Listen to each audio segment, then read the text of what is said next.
பற்றி பல நாட்கள் நாம் பேசலாம். ஒரு கடைசி முன்னறிவிப்பை நான் சொல்ல விரும்புகிறேன். அது கல்கி அவதாரம். அவரை கல்கி அவதாரம் என்றும் முன் அறிவிப்பு செய்துள்ளார்கள். பகவத புராணத்தில்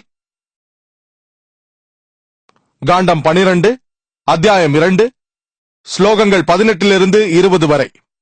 அது சொல்கிறது, அவர் விஷ்ணுயாஷ் என்பவரின் குடும்பத்தில் பிறப்பார் என்று.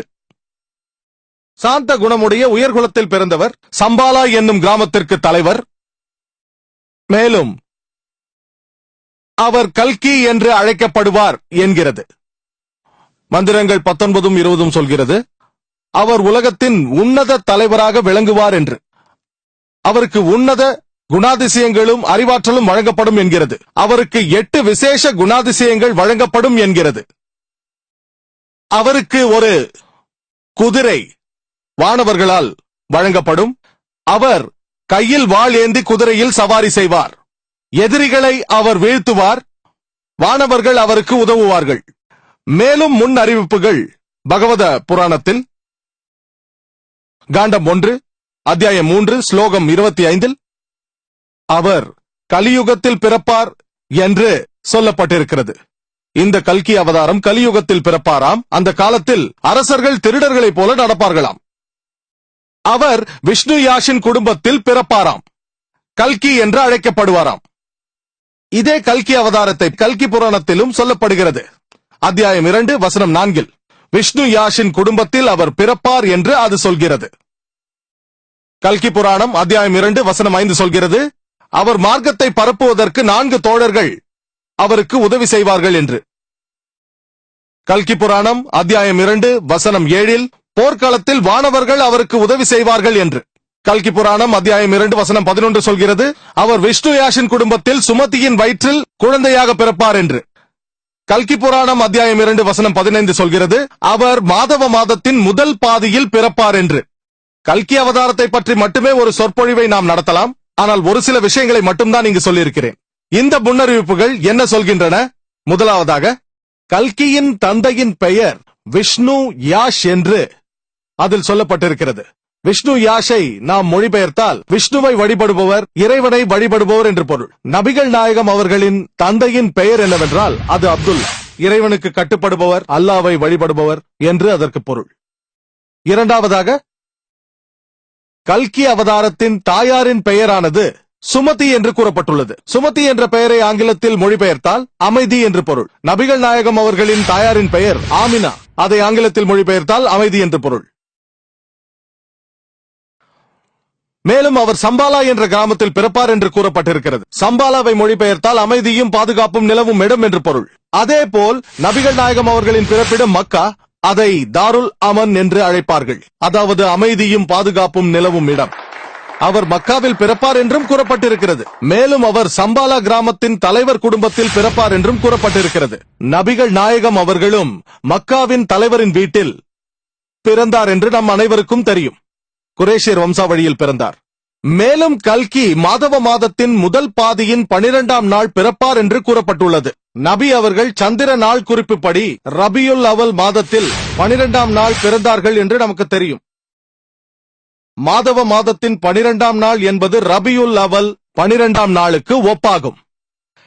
இந்த கல்கி அவதாரம் கடைசி அவதாரம் என்றும் தீர்க்கதரிசி என்றும் கூறப்பட்டிருக்கிறது. சரியாக இதுவேதான் திருக்குரானில் சூரா அஹ்ஸாபில் அத்தியாயம் 33 வசனம் 40 கூறப்பட்டுள்ளது. மாகான முஹம்மதுன் அபா அஹதின் மின் ரிஜாலிக்கும் வலாஹி ரசூலுல்லாஹ் வ காதமுன் நபியின் வ கான அல்லாஹ் பிகுல்லி ஷைஇன் அலீமா. அதற்கு பொருள், நபிகள் நாயகம் அவர்களுக்கு சாந்தி உண்டாகட்டும், உங்களில் யாருக்கும் தந்தை அல்ல, அவர் அல்லாவின் தூதர் ஆவார். மேலும் அவர் முத்திரை நபி ஆவார் என்று கூறப்பட்டுள்ளது. கடைசி இறை தூதர். அல்லாஹ் அனைத்தும் அறிந்தவன், மேலானவன். மேலும் சொல்லப்பட்டிருக்கிறது, இந்த கல்கி அவதாரம் பரசுராமர் இடத்திலிருந்து ஞானம் பெறுவார், அதாவது எல்லாம் வல்ல இறைவனிடமிருந்து, அதுவும் ஒரு மலையில். நபிகள் நாயகம் அவர்களுக்கு நூர் என்ற மலையில், ஹீரா என்ற குகையில் இறைவனிடமிருந்து ஞான வெளிப்பாடு வந்தது என்பதை நாம் அறிவோம். மேலும் அவர் வடக்கு நோக்கி சென்று திரும்ப வந்து விடுவார் என்றும் சொல்லப்பட்டிருக்கிறது. நபி அவர்கள் மக்காவிற்கு வடக்கே இருக்கும் மதினாவிற்கு சென்று மறுபடியும் மக்காவிற்கு வந்தது நமக்கு தெரியும். மேலும் இந்த கல்கி அவதாரம் அனைத்து உலகத்திற்கும் முன்மாதிரியாக திகழ்வார் என்றும் அழகிய குணங்கள் உடையவராக இருப்பார் என்றும் மேலும் அதில் சொல்லப்பட்டிருக்கிறது. திருக்குரானில் அல்லாஹ் சொல்லியிருப்பது போல சூரா கலம் அத்தியாயம் 68 வசனம் 4 நபி அவர்கள் உயர்ந்த குணங்களின் நிலையாக திகழ்கிறார் என்று புகழப்படுகிறது.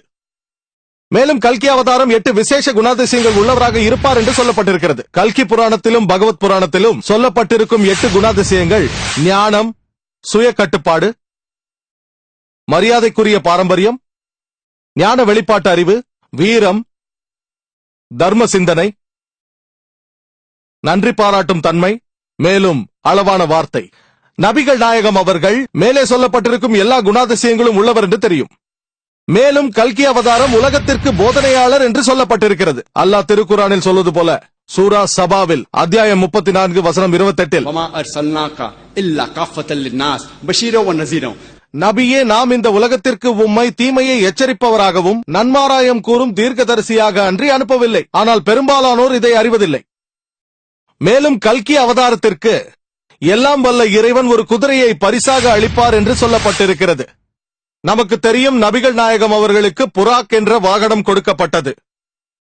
அதன் மூலம் அவர் விண்வெளி பயணம் சென்றார். மேலும் இந்த கல்கி அவதாரம் குதிரை மீது ஏறி வாள் சுழற்றுவார் என்று சொல்லப்பட்டிருக்கிறது.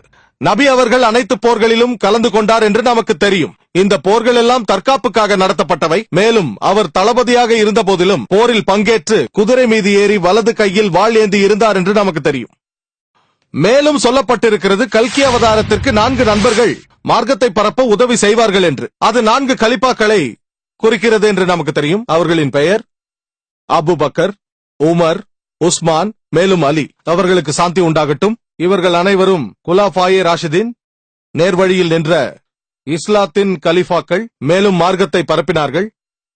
மேலும் கல்கி அவதாரம் எதிரிகளை வீழ்த்தி மக்களை நேர்வழியில் நடத்துவார் என்று சொல்லப்பட்டிருக்கிறது. நபிகள் நாயகம் அவர்கள் எதிரிகளை வீழ்த்தி ஜாஹிலியா என்ற அறியாமை இருளிலிருந்து அரபு மக்களை விடுவித்து நேரிய மார்க்கத்திற்கு கொண்டு வந்தார்கள் என்பது நமக்கு தெரியும். போர்க்களத்தில் வானவர்கள் கல்கி அவதாரத்திற்கு உதவி செய்வார்கள் என்று இறுதி குறிப்பு சொல்கிறது. நபிகள் நாயகம் அவர்களுக்கு வானவர்கள் அநேக போர்களில், குறிப்பாக பத்ரு போரில் உதவி செய்ததை நாம் அறிவோம். திருக்குரானில் சூரா ஆல இம்ரானில் அத்தியாயம் 3 வசனம் 123 25 வரை, சூரா அல் அன்ஃபால் அத்தியாயம் 8 வசனம் 8 9. இந்து மத வேதங்களில் கல்கி அவதாரத்தை குறித்து சொல்லப்பட்டிருக்கும் தீர்க்க தரிசனங்கள் எல்லாம் முகமது நபி அவர்களை தவிர வேறு யாருக்கும் பொருந்தாது என்பதை நீங்கள் அறிய வேண்டும்.